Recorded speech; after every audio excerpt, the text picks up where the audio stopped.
Russian President Vladimir Putin says Moscow was ready to hold a new round of peace negotiations with Ukraine, potentially in Istanbul. Estonian Prime Minister Kristen Michal claims that every country must do their part in maintaining European security out of solidarity. 18 people have been killed after an Israeli strike hit a crowd collecting food in Gaza, say local officials. Russian President Vladimir Putin has said Moscow was ready to hold a new round of talks and negotiations with Ukraine, although the time and venue had yet to be agreed upon.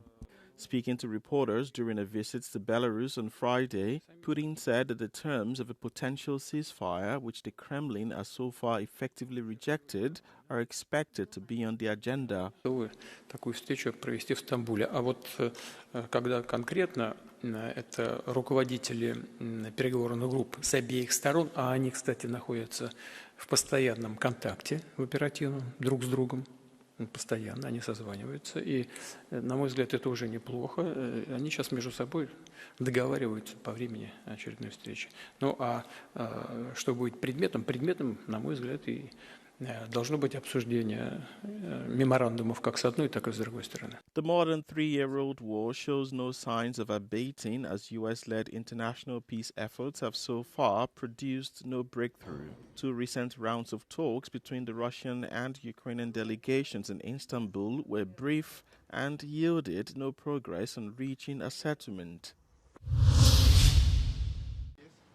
Estonian Prime Minister said everybody needs to pay their fair share out of solidarity for European security, as otherwise Putin will not stop at Ukraine.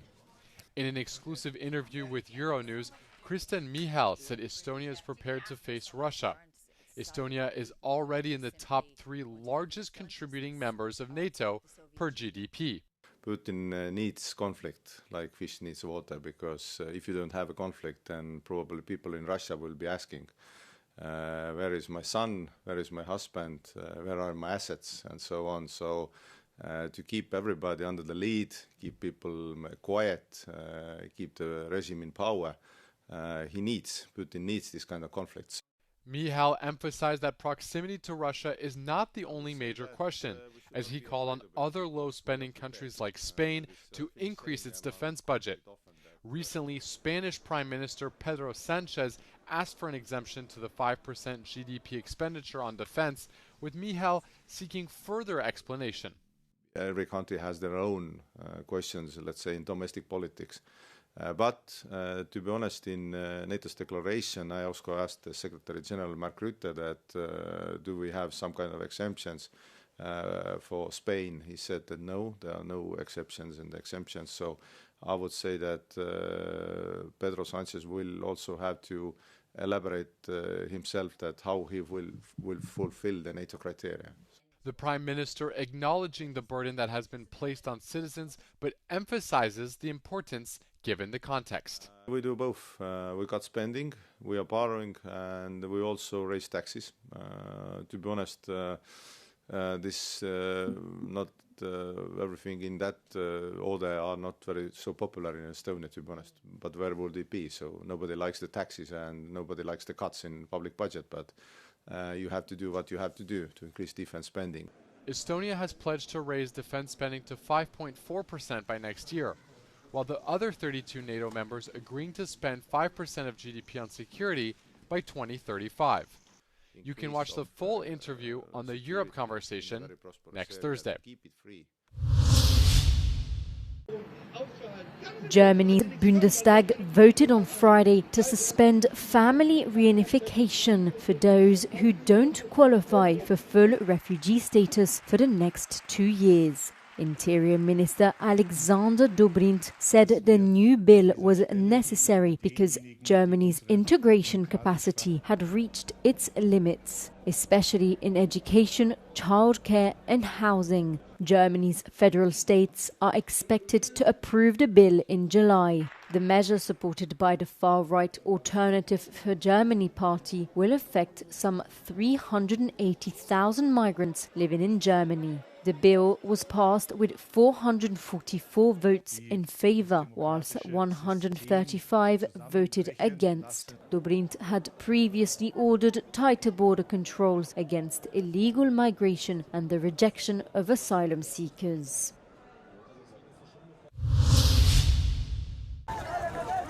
"18 people were killed in Gaza on Thursday after an Israeli strike hit a crowd of people collecting food from authorities. The strike in the central town of Deir al-Balah appeared to target members of SAM, a security unit tasked with stopping looters and cracking down on merchants who sell stolen aid at high prices. The unit is part of Gaza's Hamas-led Interior Ministry, but includes members of other factions. Israel has accused Hamas of stealing aid and using it to prop up its rule in the enclave. The dead includes a child and at least 7 SAM members, according to hospital officials. The strike was the latest violence surrounding the distribution of food to Gaza's population. After blocking all food for 2.5 months, Israel has allowed only a trickle of supplies into the territory since mid-May.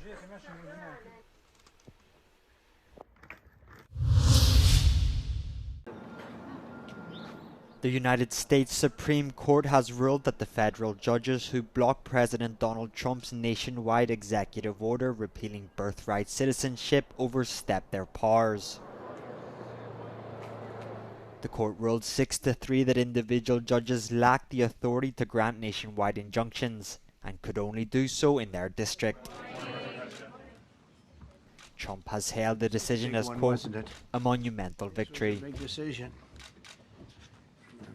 It was a grave threat to democracy, frankly, and instead of merely ruling on the immediate cases before them, these judges have attempted to dictate the law for the entire nation.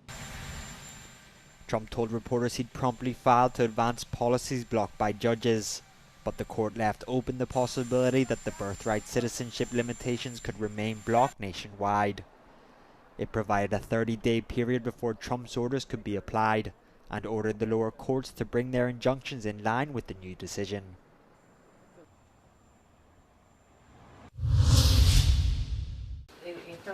Citizen complaints to the European mediator are on the rise this year.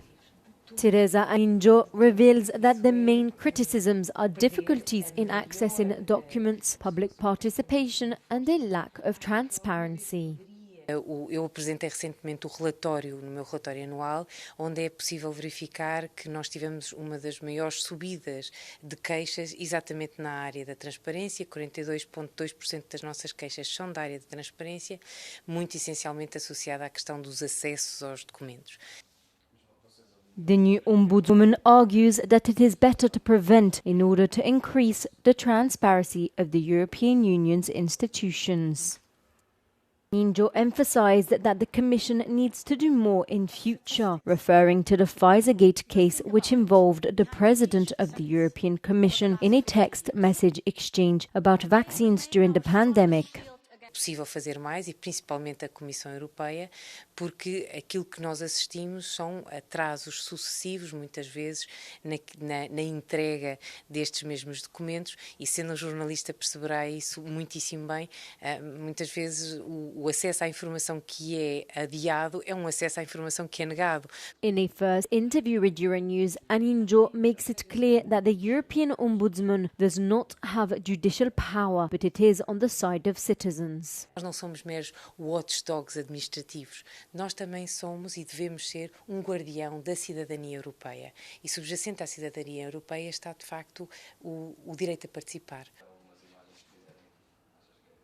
Angino has launched her own initiative inquiry into the sensitive issue of revolving doors. The term refers to former public officials who take up roles in the private sector or engage in lobbying. This raises concerns about conflicts of interest between public duties and private gains.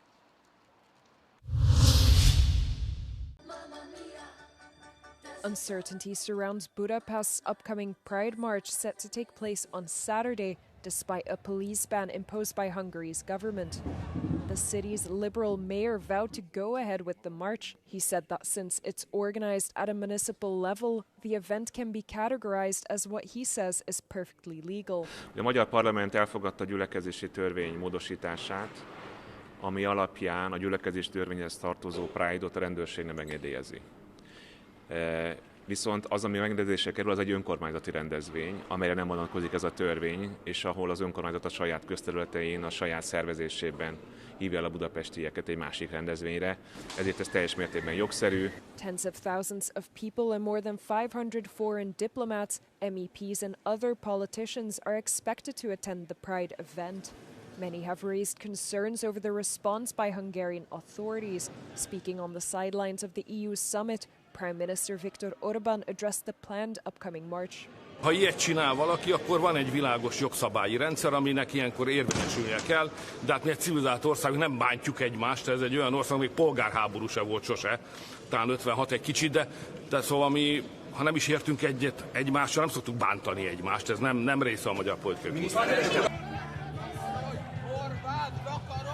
Under recent amendments to the law, organizers of unlawful rallies face up to 1 year in prison and participants could receive a heavy fine. The co-chairman of the Helsinki committee says that the risk of a fine in this case is a risk that anyone who wants to stand up for fundamental rights has to take. Azt gondolom, hogy végső soron a kiszabott bírság mérsékelése, eltörlése is elérhető különböző jogi eljárások útján, de lesz egy pont, amikor ezt be kell fizetni. The march will take place as continued. Meanwhile, the police have allowed a counter-demonstration by the far-right Our Homeland to cross the planned route of the Budapest Pride.